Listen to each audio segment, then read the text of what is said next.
Bom dia, o nosso grupo vai falar sobre neocolonialismo e Primeira Guerra Mundial. O grupo é composto por Amanda, Beatriz, Gabriela, Siang e eu. Eu vou falar sobre neocolonialismo e vou introduzir a Primeira Guerra Mundial. Tá, a introdução sobre o neocolonialismo. O que foi o neocolonialismo? Foi a dominação de países europeus e também nos Estados Unidos sobre nações africanas e asiáticas. Ocorreu durante o final do século XIX e durante o século XX, e os fatores que levaram a esse imperialismo, essa dominação, foram que as grandes potências europeias, com o acúmulo de capital de séculos atrás das colônias americanas,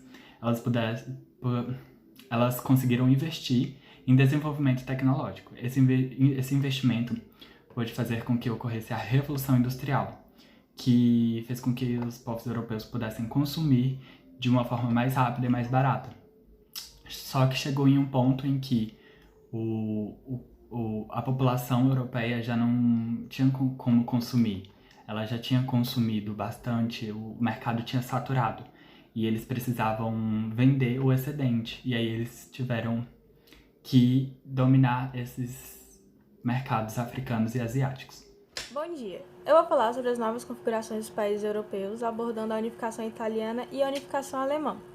As duas unificações são apresentadas juntas porque elas tinham um inimigo em comum. Esses dois países tinham um inimigo em comum, que era a Áustria, e que dominava vários territórios nos dois locais. E para elas se unificarem, foi preciso primeiro ter algumas guerras contra a Áustria. Bom, vou falar agora sobre a unificação italiana, que ocorreu na segunda metade do século XIX e terminou em 1871.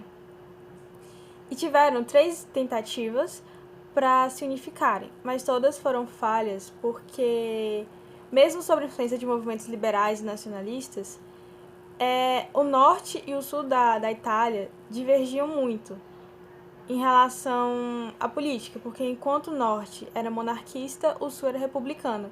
Então, meio que não tinha uma decisão prévia de como seria o território após se unificar. Então, por isso que nessas 3 tentativas, as 3 tentativas foram falhas. Mas o sul, percebendo isso, com medo de uma guerra civil também entre os dois, acabou cedendo para o norte comandar esse processo de unificação. Tanto por causa do medo dessa guerra civil acontecer, tanto porque o norte tinha os melhores militares, era mais empoderado em relação ao militarismo, e porque também eles tinham um território que não era dominado pela Áustria, que era livre e independente.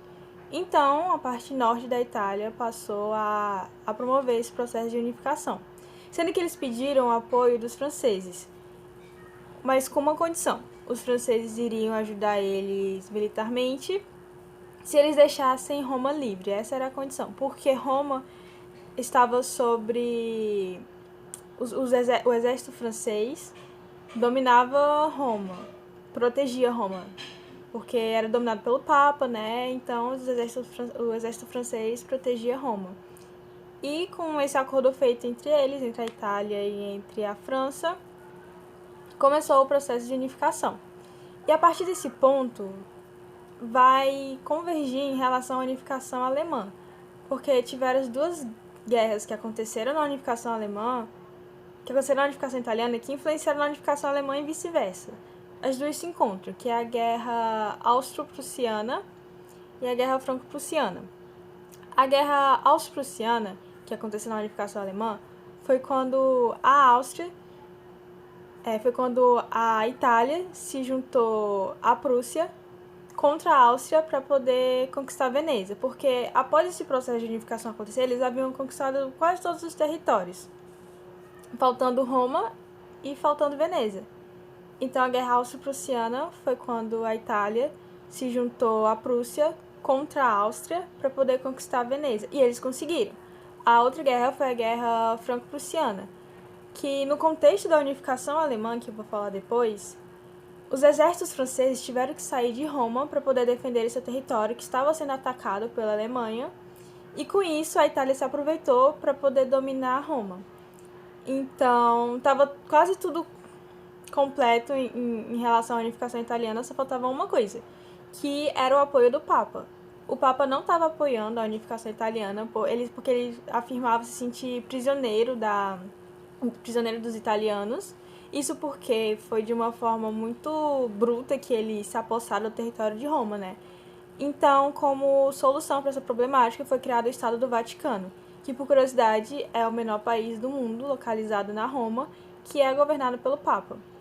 Então, depois disso, o processo de unificação aconteceu sob a monarquia constitucional, já que o norte da Itália que dominou esse processo, mas também como consequência de negativa, houve um atraso no desenvolvimento industrial italiano e na corrida para a ocupação de territórios na África, porque, como a gente bem sabe, nessa época estava acontecendo o período de neocolonialismo e de conquista de exploração dos territórios da África, enfim. Agora eu vou falar da unificação alemã, que aconteceu 3 guerras para se unificar, que foi a Guerra dos Ducados, que começou com ela, porque foi o seguinte, a Prússia, que é hoje como a gente conhece como Alemanha, ela estava planejando uma guerra contra a Áustria. Mas, como elas eram aliadas, ela não queria deixar claro que estava planejando isso e queria bolar um ataque surpresa. Então, como estratégia, para ela fingir que ainda estava amigável com a Áustria, a Prússia achou um pretexto para invadir a Dinamarca. Porque afirmaram que tinha quebrado um acordo, enfim, foi um pretexto. E, para isso, chamou a Prússia. Chamou a Áustria. A Prússia chamou a Áustria para invadir. E eles conquistaram 2 territórios e dividiram esses 2 territórios entre eles. Sendo que o planejamento de ataque contra a Áustria já estava acontecendo. E para isso, como eu já falei na unificação italiana, eles receberam apoio da Itália por causa que a Itália queria conquistar Veneza, né? Então eles conseguiram o apoio da Itália e isso conseguiu enfraquecer as tropas austríacas e pediram neutralidade francesa em troca de alguma recompensa. A França pediu alguma recompensa em troca dessa neutralidade dela, porque ela era próxima ao território da Áustria e ela poderia intervir, né? Então ela se manteve neutra em troca de uma recompensa. Então, a guerra austro-prussiana aconteceu e, como consequência, a parte norte da Alemanha ficou unificada, a parte sul não ficou, porque era muito diferente a forma da política, sabe? Então, a parte sul meio que ficou independente e a parte norte foi a única que unificou. E como outra consequência também, os prussianos adquiriram boa parte dos territórios germânicos, porque na realidade eles queriam atacar a Áustria para conquistar esses territórios, a Confederação Germânica. E eles conseguiram conquistar boa parte deles, como mostra na imagem aqui do mapa. Sendo que a Guerra Franco-Prussiana, que foi a última a acontecer para se unificar o território, aconteceu por motivos da França estava cobrando aquela recompensa de ter apoiado eles na guerra contra a Áustria e eles terem ganhado e tudo. Então ela estava cobrando isso. E era de intenção da Alemanha, do norte, da Prússia no caso, unificar todo o território do norte, do sul com o norte, né? Porque o sul não estava querendo. Então o que aconteceu? A França estava pedindo esse território do sul, que estava independente, e a Prússia eclodiu uma guerra influenciou com que acontecesse essa guerra contra a França, e a França começou a invadir a partir dos territórios do sul da Alemanha. E isso fez com que o sul e o norte finalmente se unissem, né? Não teve outra escolha a não ser se unir. E com isso eles ficaram mais fortes e conseguiram derrotar a França, que havia declarado guerra contra a Prússia, mas que havia sido influenciada a isso, porque era de interesse da Prússia com que o norte e o sul se unissem. Essa união, como eu já disse, aconteceu e a França acabou sendo derrotada com uma... Sério, foi muita humilhação para eles e foi uma derrota vergonhosa. E com isso a unificação alemã foi concluída, foi formado o Segundo Império Alemão com a proclamação do imperador Guilherme Otto, e von Bismarck, que também estava comandando todo esse processo, né, dessas 3 guerras, foi ele que comandou tudo, seguiu como primeiro-ministro. Agora, como consequência dessa unificação alemã, foi que influenciou diretamente nos conflitos que surgiram na Primeira Guerra Mundial. Isso porque as estruturas de poder existentes na Europa foram alteradas, foi transformada em uma nação hegemônica, a Alemanha. A Alemanha só se tornou cada vez mais forte economicamente, politicamente, né? E com essa humilhação francesa, eles estavam com aquele desejo de revanche. Tanto é que na Primeira Guerra eles ficaram em lados opostos, em alianças opostas. Então, todo esse contexto de transformação, de alteração dessa unificação alemã contribuíram, influenciaram muito forte no início da Primeira Guerra Mundial. A exploração africana, sem dúvida, é uma das que mais deixaram marcas, até hoje visíveis, e que não vai ser assim tão fácil de consertar o estrago que fizeram. Bem, as justificativas usadas para os povos europeus para fazer essa exploração foram que o povo europeu branco ele tinha a missão, o fardo, de civilizar o povo africano, o povo negro e o povo asiático. Só que a verdade é muito diferente. Era ao contrário, porque quem sustentava os europeus eram os povos africanos e asiáticos, com uma exploração. E aí também tinha o darwinismo social, que eram teorias de que o povo negro, o povo africano, eles eram menos desenvolvidos do que o povo branco. Isso dava uma sensação de que o povo branco era superior e que os negros eles tinham que, de certa forma, ser extinto, eles tinham que acabar, porque eles representavam um atraso para a população branca da Europa. E aí a gente tem uma imagem, eu vou tentar dar zoom, não sei se vai dar pra ver muito bem, que é o povo nações imperialistas carregando o povo africano e asiático num cesto, rumo a morro acima. Isso representa que esse era o fardo do homem branco, mas a realidade é bem diferente, como temos essa outra charge que mostra que o povo negro e o povo asiático carregam as nações imperialistas nas costas, porque eles são explorados por elas. Tá, a real intenção do povo europeu era uma busca de mão de obra mais barata, busca por matérias-primas que já estavam em esgotamento na Europa, além de um mercado consumidor para eles poderem vender o excedente que eles produziam nas suas fábricas. E uma exploração desenfreada dos recursos naturais da Europa, da África.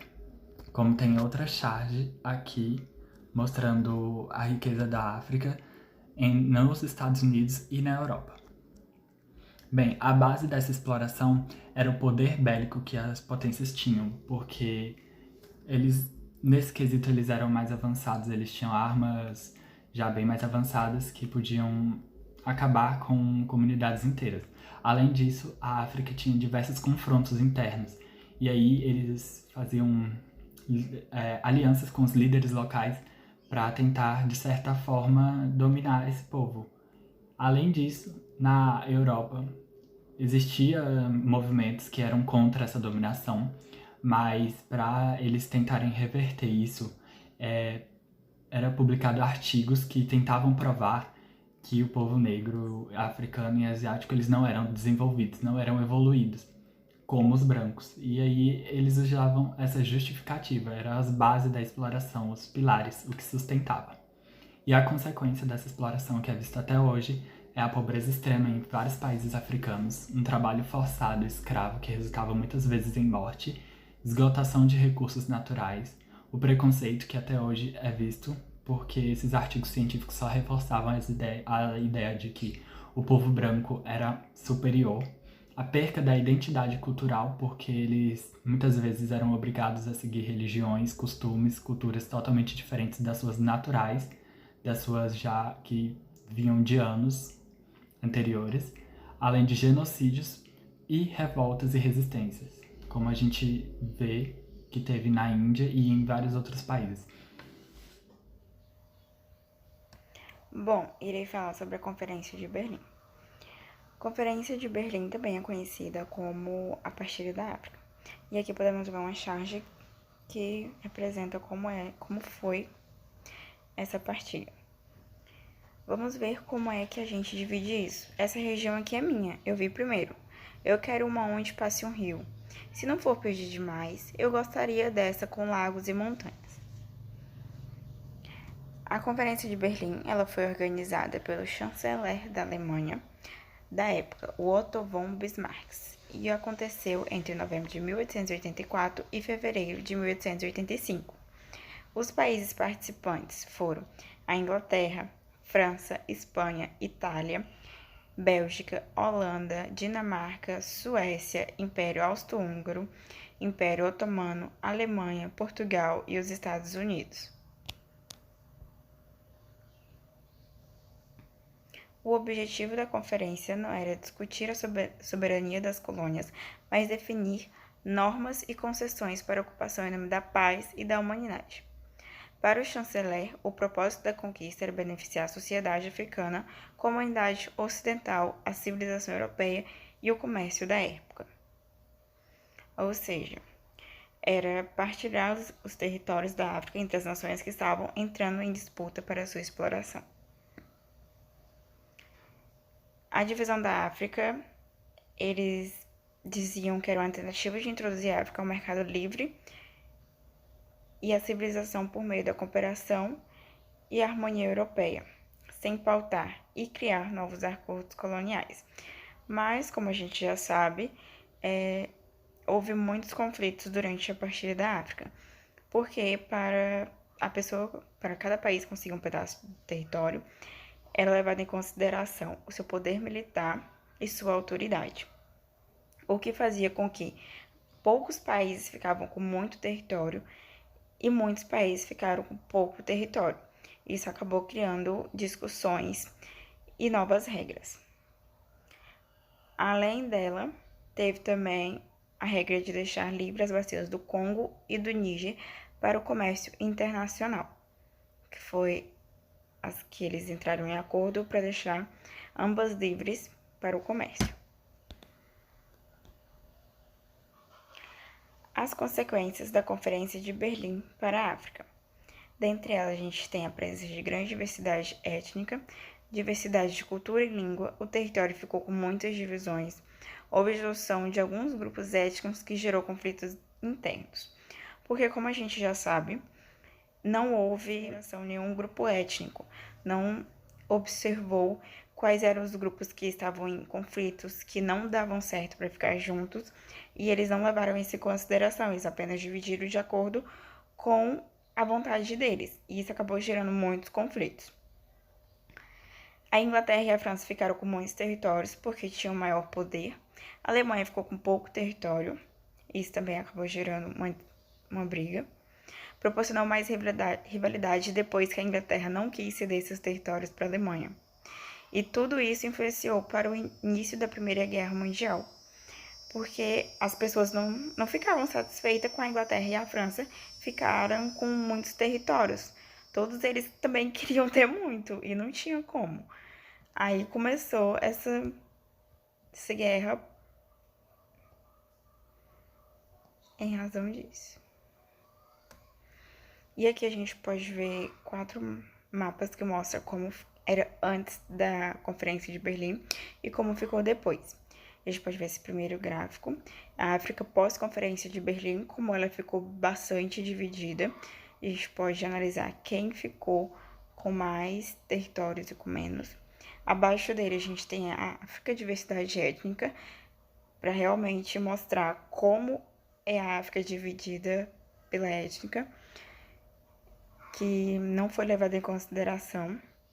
A África de 1880, que é o político, e a África político embaixo. A de cima, ela é de depois da conferência, e a de baixo é de antes. Agora eu vou falar sobre a Introdução da Primeira Guerra Mundial. Bem, ela foi o grande primeiro conflito bélico mundial, conhecido como a Grande Guerra, que ocorreu de 1914 a 1918, envolvendo grandes nações imperialistas, como Alemanha, Itália, Império Austro-Húngaro, Inglaterra, França e Rússia. Mas o que gerou essa guerra? Bem, a gente vai ter uns fatores que são essenciais, que são as disputas imperialistas, quando a gente tem grandes impérios tentando manter seus domínios e quando a gente vê a ascensão de novos territórios, novos povos tentando expandir o seu mercado, tentando dominar. E isso gera confusão entre as nações. Além disso, a gente vai ter o nacionalismo, que a gente vai ter em diversos povos, como pro povo alemão, conhecido como pangermanismo, o francês, revanchismo, o balcãs e o pan-eslavismo, que eram movimentos nacionais de diferentes povos e de diferentes países, que fizeram com que a tensão aumentasse ainda mais. Além disso, as alianças militares deixou um clima mais tenso ainda, porque você já tem aquele ar de disputa, e aí quando você começa a fazer alianças, você vê que a coisa já não tá bonita. E aí a gente vai ter a Tríplice Entente com Rússia, Grã-Bretanha e França, e a Tríplice Aliança, Alemanha, Áustria-Hungria, Império Otomano e Itália. E além disso, depois a gente vai ter a corrida armamentista, que é o sentimento de insegurança.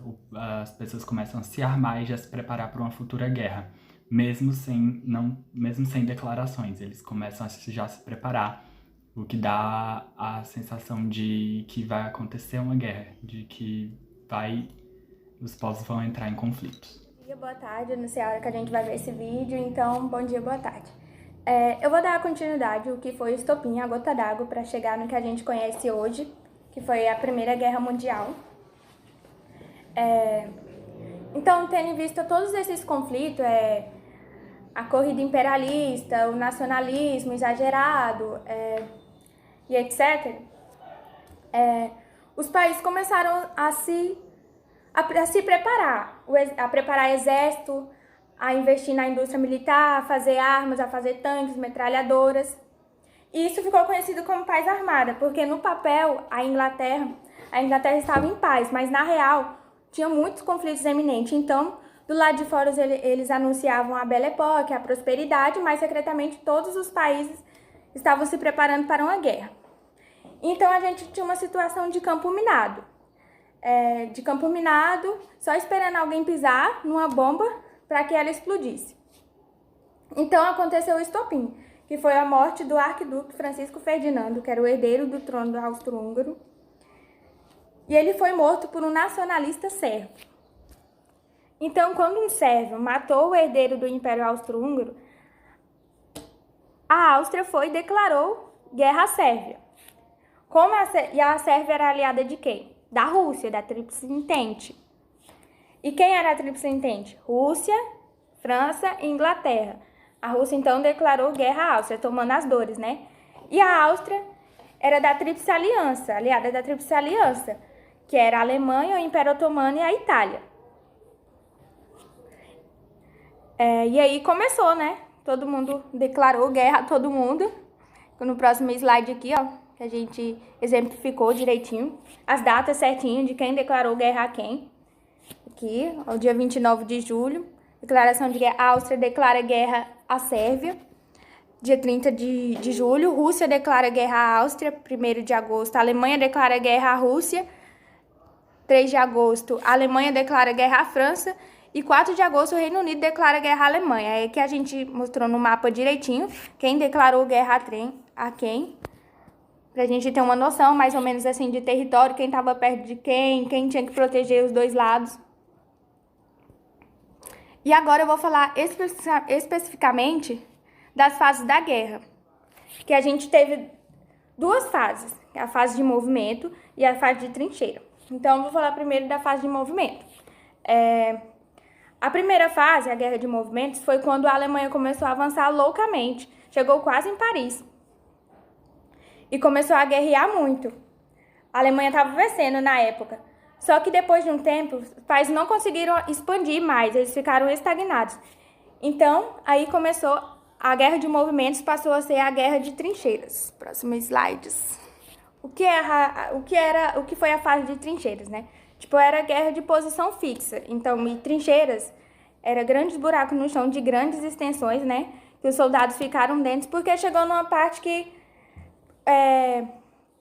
a luta de corpo a corpo dos soldados não era de grande vantagem, até porque eram civis normais e não foram preparados para aquilo, né?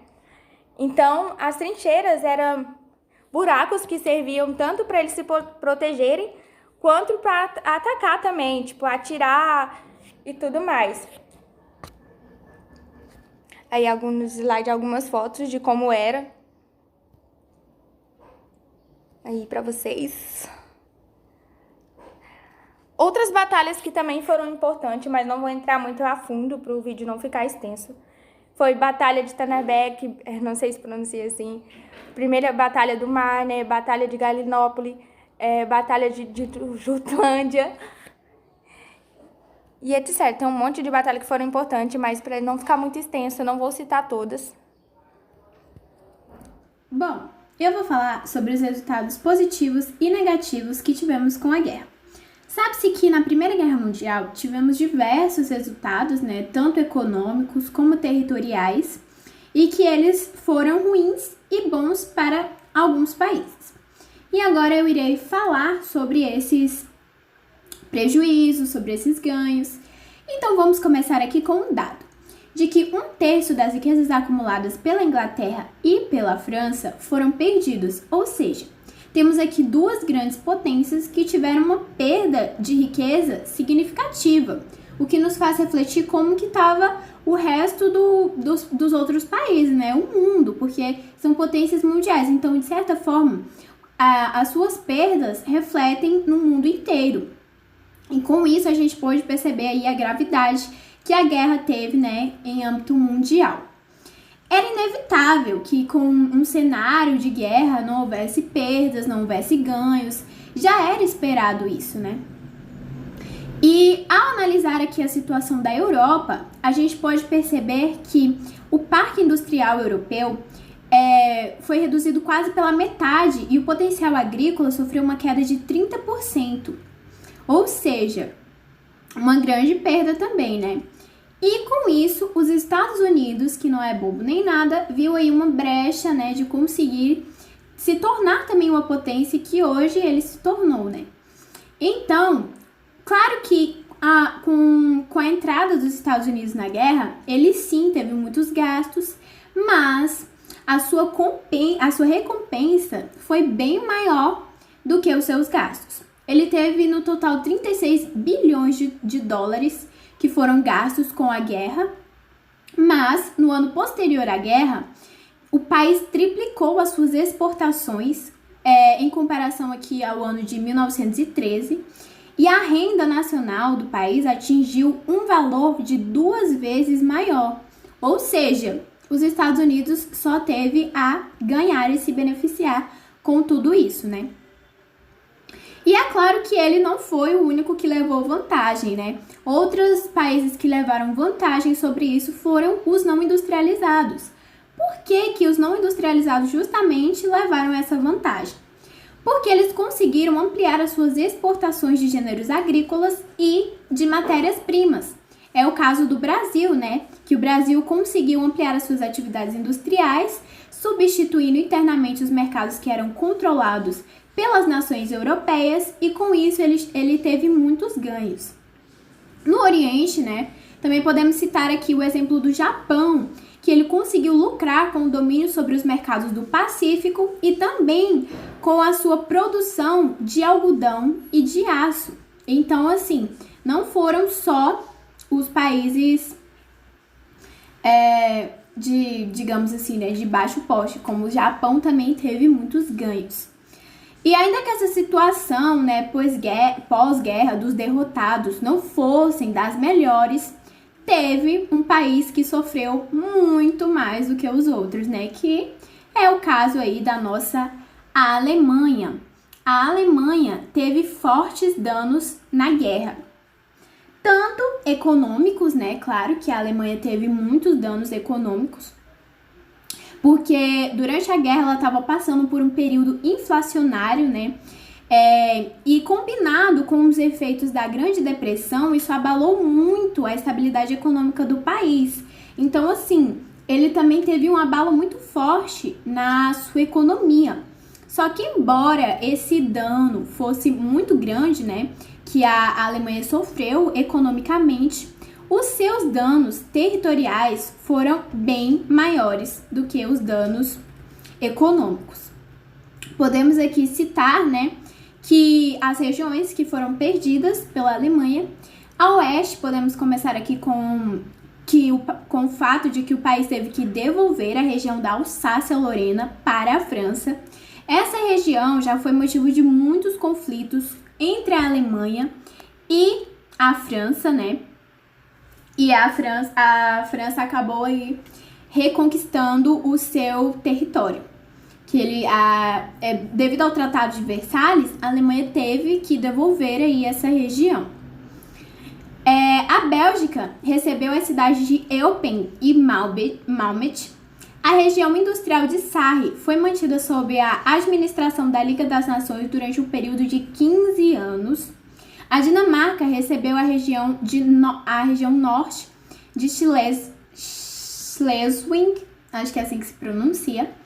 A leste tivemos a Polônia, que recebeu partes da Prússia Ocidental e da Silésia. A Tchecoslováquia recebeu o distrito de Rütchen. A grande cidade alemã de Danzig passou a ser uma cidade livre, também sob a proteção da Liga das Nações. A Liga das Nações estava aí amparando muitos países. Memel, uma pequena faixa territorial da Prússia Oriental, ela foi entregue ao controle lituano. Então, assim, ao total, a Alemanha teve muita perda territorial. Que em faixa percentual tivemos aqui 13% do seu território perdido, do seu território em solo europeu, o que dá cerca de 70 mil quilômetros quadrados. Então, é bastante coisa. E também teve a sua perda, né, populacional, que foi cerca de 6,5 a 7 milhões de habitantes. Então, não só a Alemanha perdeu, né, territorialmente, mas também a sua população foi bem grande. Aí agora eu vou citar algumas curiosidades da guerra. E vamos começar aqui então pela entrada dos Estados Unidos, que foi de repente, o que aconteceu, foi por interesse, foi estratégico essa entrada. Ao princípio, assim, as pessoas pensavam que realmente era algo estratégico, que ela estava, assim, visando aí já esse ganho econômico que ela teria. Mas não, os Estados Unidos só entrou na guerra após um ataque que ele sofreu de uma embarcação britânica, que deixou centenas de americanos mortos. E só então, depois desse ataque, os Estados Unidos aí entrou na guerra, tanto é que ele entrou ao lado oposto dos alemães, que foram quem atacou eles. Temos aqui também o exemplo da Rússia, né? A Rússia estava na guerra, mas ela teve que sair no meio da guerra, e as pessoas não entenderam muito bem, mas a Rússia só saiu porque no seu país estava tendo um conflito interno, então ela não estava conseguindo se estabilizar na guerra, se conseguir se resolver com os seus conflitos internos. Estava um caos na Rússia e ela teve que sair da guerra por conta desse motivo. Temos aqui também a nossa Itália, querida traidora da vez, né? Que a Itália estava na Tríplice Aliança e do nada saiu e foi para a Tríplice Entente e ninguém entendeu muito o porquê. Mas a Itália só saiu da Tríplice Aliança por conta de um acordo que ela tinha feito com a Inglaterra. Então ela se viu forçada a ir para o lado da Inglaterra, né? Para lutar aí as duas juntas. E agora temos aqui um mapa, né? Onde mostra que os estados vencedores, os estados que foram vencidos, os novos estados, né? Que foram aqui implantados: Estônia, Letônia, Lituânia, territórios submetidos a plebiscito. Então aqui tem um mapa bem explicadinho sobre tudo. Dá pra gente perceber aqui muito bem o que a guerra fez, né, com todo essa formação geográfica, da forma que ela reconfigurou, né, o mapa. Bom, e com isso terminamos aqui. Esse foi o nosso trabalho. Espero que tenham gostado.